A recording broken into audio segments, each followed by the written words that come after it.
Pinangunahan ngayong araw ni House Speaker Faustino D. III ang memorial service ng Kamara para kay yumaong dating House Speaker Jose de Venecia Jr.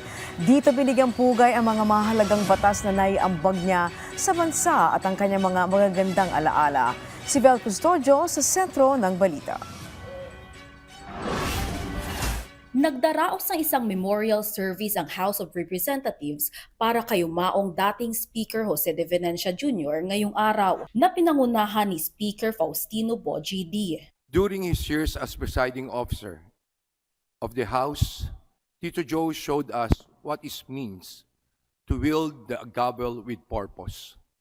5 ulit siyang nahalal bilang speaker, isang patunay ng kakayahan at kagalingan na mahirap pong tumbasan. Si de Venecia ay pumanaw noong February 10 sa edad na 89. Nagsilbi siyang speaker sa 5 termino at 7 beses sa kinatawan ng Pangasinan. Kilala bilang JD Viet Speaker Joe, naging mahalaga ang kanyang papel sa pagbuo ng Rainbow Coalition na sumuporta kay dating Pangulong Fidel V. Ramos na nagbunsod sa pagpasa ng mahigit 200 batas pang-ekonomiya at panglipunan. Malinaw po na ang sukatan ng kanyang pamumuno ay kung paano niya pinangangalagaan ang kanyang tungkulin sa ating bayan.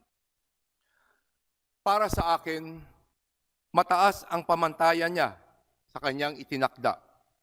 He raised our expectations of dignity in conduct, discipline in stewardship, and fidelity to the nation above all else. Kabilang sa kanyang mga inambag ang mahahalagang batas gaya ng Build, Operate, Transfer Law, Bases Conversion and Development Act of 1992, New Central Bank Act at Philippine Economic Zone Act. Naging aktibo rin siya sa pagsusulong ng kapayapaan at pagpapalakas ng ugnayang pangdaigdig. Sinimula ng programa sa pag-awit ng Ako ay Pilipino na pinangunahan ng AFP Band. Sinundan naman ng panalangin at talumpati ng pagpupuri mula sa 20 mambabatas.